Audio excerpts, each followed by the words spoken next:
We undeserving, but Christ changed our mind frame. In a world full of errors, the only thing the doctor prescribes is truth. Welcome back, everybody, to the Prescribed Truth Podcast. I'm your host, Jamal Bandy, the one who seeks to distribute the truth that the doctor prescribes to the church and the world today. Also a part of the Christian podcast community. If you'd like to contact me, feel free to email me at prescribed.truth@gmail.com. I look forward to hearing from you. If you'd like to support this ministry financially, please do so at patreon.com/prescribed truth. I really do appreciate you guys' donation. And for those of you who continually support Prescribed Truth on Patreon, thank you so much, especially through this hiatus. I've been gone a few months. So thank you guys so much for your continued support. I greatly appreciate it. So on today, I wanted to come back to the podcast scene talking about or breaking down the 3/5 compromise. I did a video on my channel. I think I did a podcast episode as well. It was a podcast/video breaking down the founders' intent in our Declaration of Independence.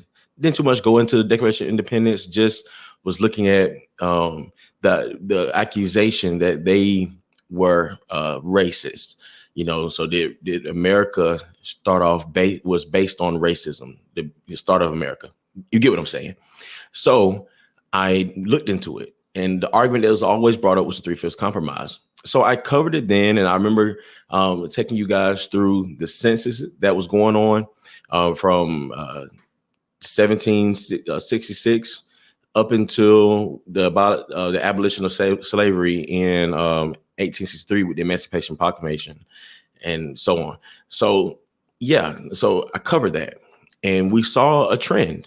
You know, we did see a trend. We saw a trend in how as there were less slaves, there were more free men, free black men, and therefore representation was growing for those who opposed slavery versus those who were for slavery. And, you know, and so it was a gradual, shift. It didn't happen overnight. It didn't happen in the span of a decade. It took a long time. But the founders did have it on their mind to end slavery. They wanted to end slavery. And so I'm bringing this back up now because I've had several conversations since then where people are still looking at the 3/5 compromise as being something that showed that the founders hated black people. They saw black people as being less than human, and the information is out there, guys, on the internet. I mean, you can pull up 3/5 compromise and see how it's defined, what was discussed in it, what was detailed in it, and yet people still have this notion. And if gone unchecked, it continues to spread.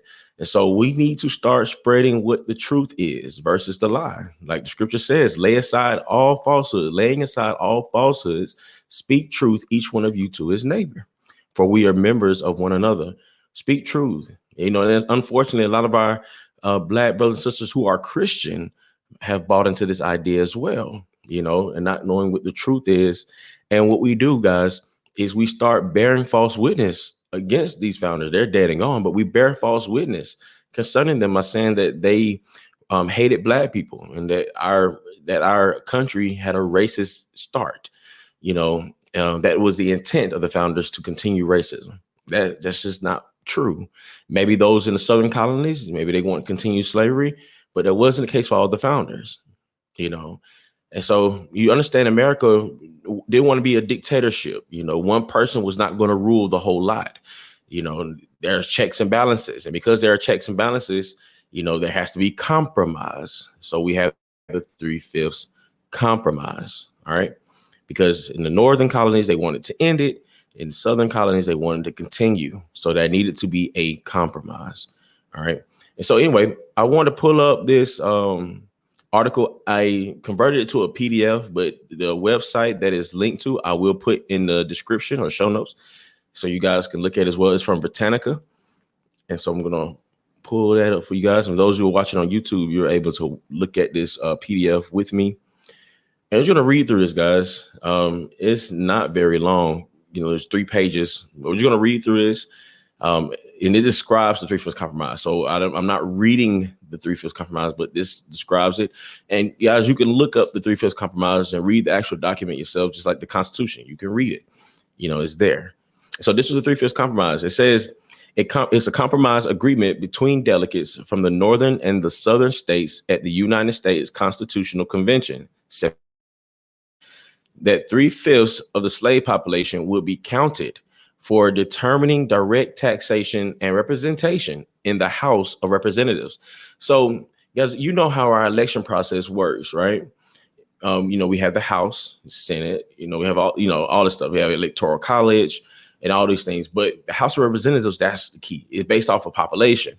So every state, based on how many people are in it, determines the representation in the House. All right. And so the South had more people. I mean, they had more people because of the slaves. There were more people in the South than there were in the North because of the slave population. All right. And there weren't many free blacks. There were some free blacks, but there weren't many. All right. Not compared to those who were still enslaved. All right. And so anyway, so they wanted to have some kind of equal representation, some kind of fair deal. So in the beginning, this compromise worked in favor of the South more so. But see, the founders had to know that over time, slaves would not continue to be slaves. They had to know this, guys, and so in my understanding, in my assumption, I'm assuming that they agreed to this compromise. The northern people who wanted to end slavery agreed to this compromise, realizing that slaves wouldn't always be slaves, and that for those who are enslaved, they were count as 3/5 of this. They will count 3/5 of the slave population. So they would be 3/5 of a person, or whatever case may be, people call that.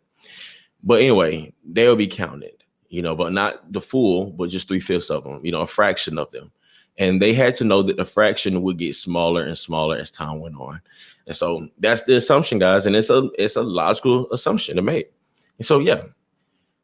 So it worked better for the South in the beginning, but, and they agreed to this because it looked good to them in the beginning. I don't think the Southerners, and they didn't like this. They didn't like it that bad, that much. But they had to see that, this is not going to continue. But anyway, so continue to read. I'm going on my tangent. Many of the founding fathers acknowledged that slavery violated the ideal of liberty that was so central to the American Revolution.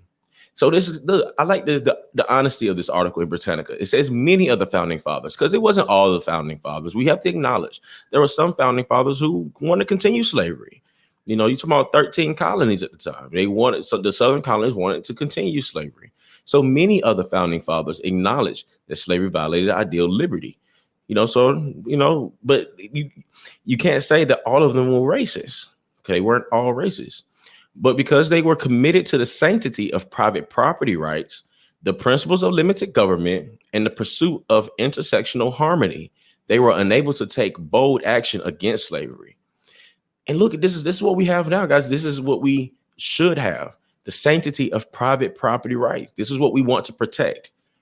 Even as we come to today, you don't want the government to tell you how you can run your household. So they did understand, or they want to be committed to the sanctity of private property rights. You want to keep the government out of your house. The principles of limited government. So the government has a limit. They can't do whatever they want to do. This is the principles that make America great. Oh, John, I'm gonna get some hate behind that. But that's what made America great as it is today. That's why people always want to come here versus going to other places. Limited government. And unfortunately, with CRT and everything else, they try to expand the bounds of government, and this, and all this propaganda going on. Anyway, another tangent. And the pursuit of intersectional harmony, they were unable to take bold action against slavery. Moreover, the Southern founders, thoroughgoing embrace of slave-based agriculture and their deeply ingrained racial prejudice solidified the barriers against emancipation. So Southern founders, they wanted to continue slave-based agriculture, and they had racial prejudice. All right. So we already know that for majority of the people in the South, that was the case. So there was barriers against emancipation. So they couldn't, it's like they couldn't just have emancipation immediately because of these barriers. All right. So that the Continental Congress removed Thomas Jefferson's statement regarding the injustice of the slave trade, and by implication slavery, from the final version of the Declaration of Independence, is emblematic of the founders' resolve to subordinate or the subordinate the controversial issue of slavery to the larger goal of securing the unity and independence of the United States.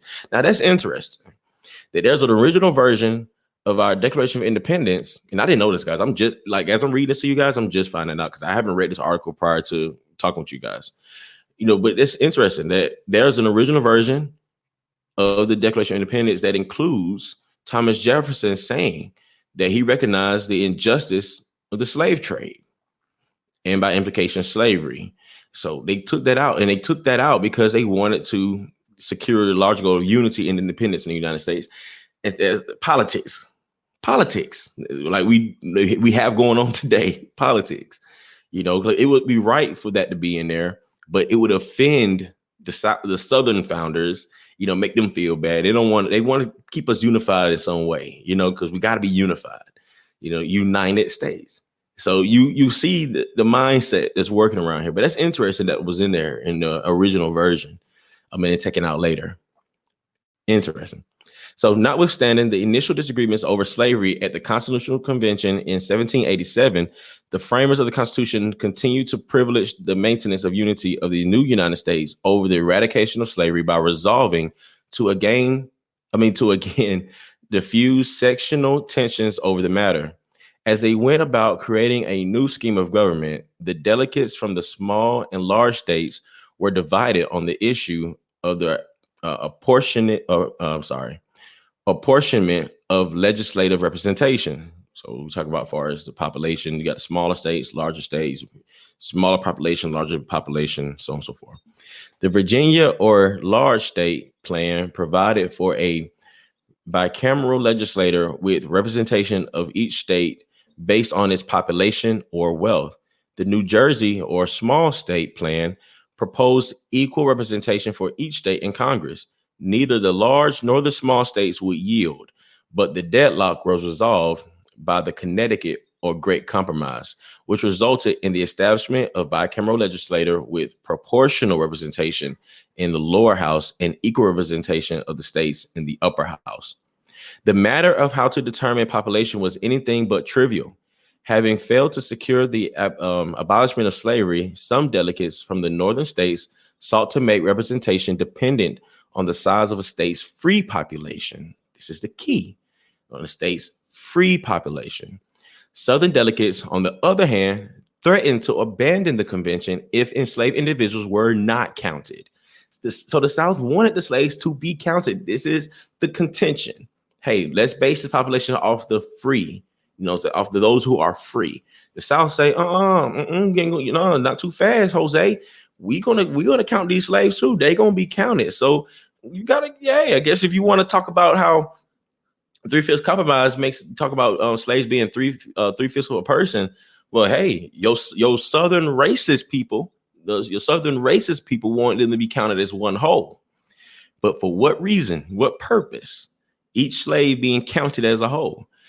For what purpose? All right. And I hate saying 3/5 of a person, because it's not what it was, not 3/5 of a person, but 3/5 of the population. So you take the whole number of slaves and only 3/5 of them will be counted. All right. So a lot of them won't be counted. That's basically what it'd be. But they wanted each of them to be counted. All right. So, I mean, that's your southern racist people. They wanted all slave men to be counted. All right. They said they weren't having that. And so they said they was threatening to abandon the convention. Just like, hey, man, we bouncing. Like, we ain't even gonna hear it. Like, that's, this is contention.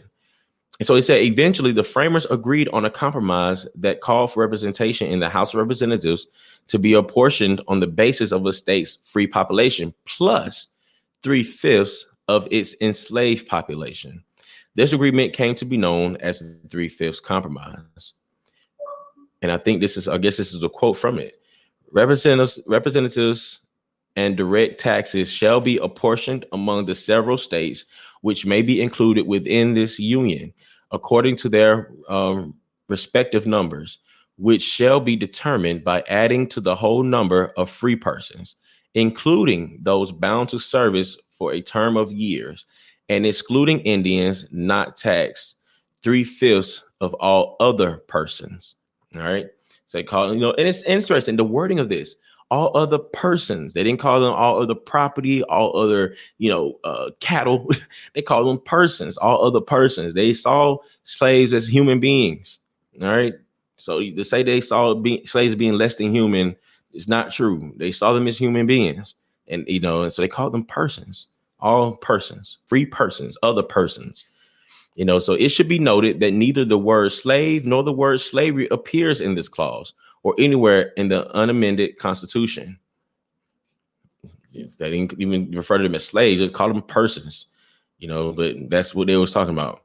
So granting slaveholding states the right to count 3/5 of their population of enslaved individuals when it came to apportioning representatives to Congress meant that those states would thus be perpetually overrepresented in national politics. So it started off good for the South.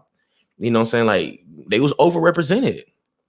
That's why slavery was able to continue as long as it did. So people ask, like, why? So if they did this, it will help Black people. Then why did it take so long? So you think about 1776, saying Declaration of Independence. You got this Constitution being drawn up, and this is like almost 10 years later when that's drawn up. We have a 3/5 compromise, and then you got that was 1780.